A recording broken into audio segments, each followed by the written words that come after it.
LeBron gets all these new teammates. And so last night I go out to dinner with my wife. And all of a sudden I go to dinner and I'm like, oh, I forget. The Cavs are playing OKC. So I sit there and I watch the last hour and a half of it. And Cleveland is fantastic with all these new players. And Oklahoma City, it's interesting, juxtaposed. Why can't they figure it out? Now, this is amazing. This is what makes LeBron great. So you give LeBron 4 new players. And by the way, they're not great players. They're good players. Jordan Clarkson's a good player, B-, C+ NBA player. Rodney Hook's a good B player in the NBA, B to B-, but a good player. George Hill's a B player in the NBA. So you're giving him, Larry Nance Jr. is probably a C+ player in the NBA. So you give LeBron these average guys. They go to Boston and to Oklahoma City. Blowout win, dominating win. LeBron 2-0 immediately adapts. Now think about that. Now, Russell Westbrook, you give him not only new teammates, but excellent teammates. He still can't figure it out. They add Carmelo, who's going to be a Hall of Famer. They add Paul George, who's an all-star. And they're one game worse than last year. I mean, this is what I say about Westbrook. It is amazing the NBA media just fawns over Russell Westbrook. And I've been saying it for years. He's a stat monster. He goes into tunnel vision mode in crisis, and he doesn't play well with others. Why? Because he's strange. We all had that guy in our high school. We all have that guy in our neighborhood. He's not a bad guy. He's not a dumb guy. He's not a terrible guy. He's a strange guy. I've lived next to a strange guy. I live next to one in Portland. I live next to one in Connecticut. I don't talk to my neighbors in L.A. I'm sure there's a strange one. But I'm watching last night. And since Westbrook, and I think Westbrook's just a strange dude. And I think everybody that leaves him gets better. Victor Oladipo, good player, leaves, all-star. Kevin Durant leaves him, more efficient. James Harden leaves him, going to be the MVP of the league. Sabonis leaves him, goes to Indianapolis, all his numbers double. Westbrook's strange. He's odd. He's a little weird. And he doesn't play well with others. He still can't figure this thing out. That's with Paul George. I mean, he's got real players around him. Steven Adams is like a 16-10 guy. He's a beast. He's a beast. Melo's going to be a Hall of Famer. Paul George is an all-star. Russell Westbrook's an MVP. And they're a game worse than last year. LeBron gets 4 average guys, B- C guys, and they go into OKC and dominate them. I mean, they were in total control. And even Oklahoma City in January, they lost 3 straight, they won 8 straight, they lost 4 straight, and they lose regularly to bad teams. And again, I'll go to this. Westbrook's not overly verbal.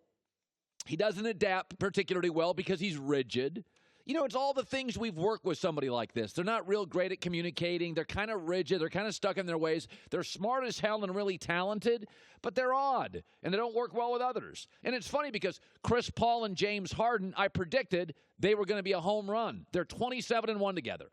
They were great together the first day.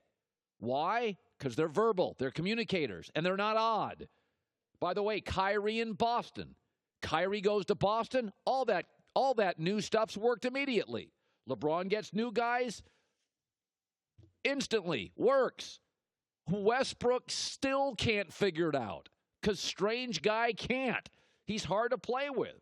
And he's got good players around him, and they're 32-26. I mean, this is what I always say about Westbrook. And you know what's interesting about Westbrook? He's the car alarm of the NBA. You ever notice this with car alarms? You'd think they'd work, right? Oh, my car's getting broken into. There's a loud siren. That makes sense. That's a good business. But have you ever once in your life heard a car alarm and thought, ooh, somebody's car's being robbed? Ooh, we got a burglar in the... You've never once thought that. You know what you thought? Oh, somebody sat on their keys. Oh, crap. Somebody's car alarm went off. That poor guy, that poor woman. You've never once heard a car alarm, grabbed your phone and dialed 911. I got to make sure we catch the robber. You've never done that. Yet you're absolutely sure you can't live without the car alarm. Buy a new car, you want it with or without a car alarm? Oh, with, got to have it. I can't live without the car alarm. There's burglars everywhere. Car thieves in every neighborhood in America. But they're a huge annoyance, especially if they go off at night. or you're at work and yours goes off.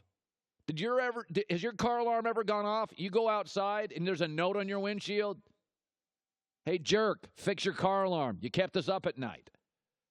The car alarm's completely overrated, but America's absolutely sure they can't live without it. That's Westbrook. Doesn't play with others, won't recruit stars, doesn't adapt to change, totally rigid, I think kind of hard to coach, max salary, but everybody's sure, Oklahoma City can't live without him. It's just one of those things that we think we need, you don't really need. Everybody that leaves Westbrook is a better player or a more efficient player without him. He's the car alarm of the NBA.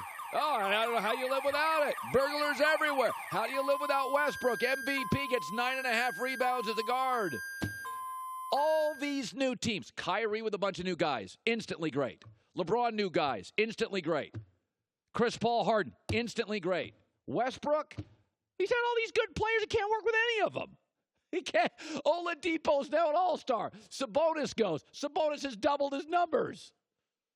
Harden's the MVP. Kevin Durant's happier and more efficient. Stop pandering to Westbrook. He's wildly overhyped. He's a stat monster who's an odd personality, kind of a strange dude that people don't like playing with, and he's tunnel vision and rigid. So I was thinking about this. I saw a story this morning. Magic Johnson should consider a Lonzo Ball for Devin Booker trade with the Suns. I don't think that's going to happen because I don't think Phoenix has given him up, although Phoenix did like Lonzo Ball out of college.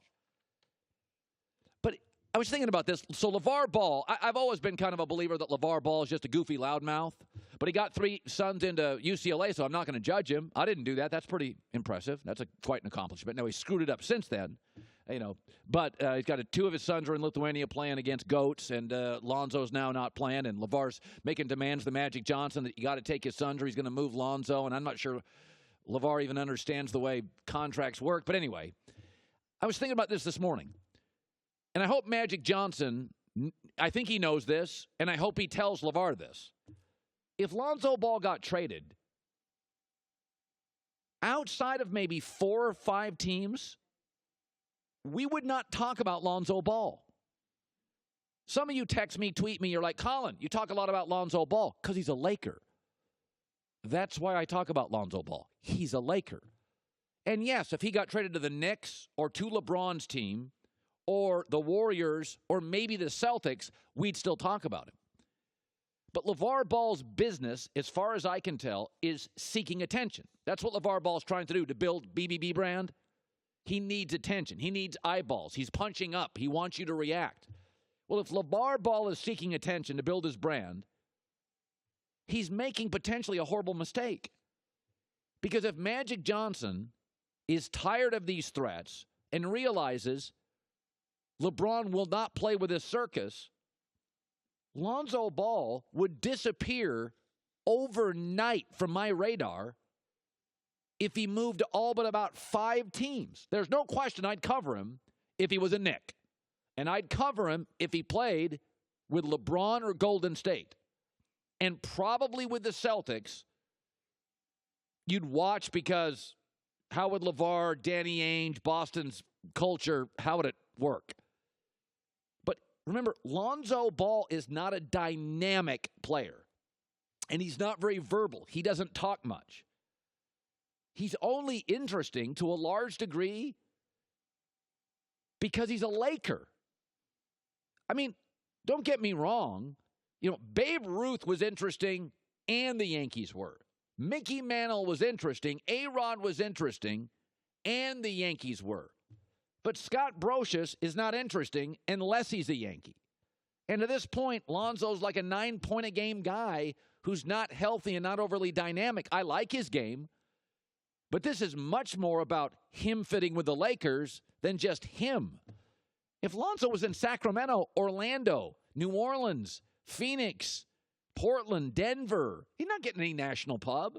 And that's what LeVar wants, right, to build the BBB brand? National pub, international pub. So I hope Magic realizes that. I think he does, and I hope he tells LeVar that. If you're in the attention-seeking business, at this point in Lonzo's career, the Lakers are 70% of the interesting part. Lonzo's 30% of the interesting part. Thanks for watching. Subscribe here to get the latest from the show. Also, be sure to check out more of the best clips from The Herd or go watch a few segments from our other shows on FS1.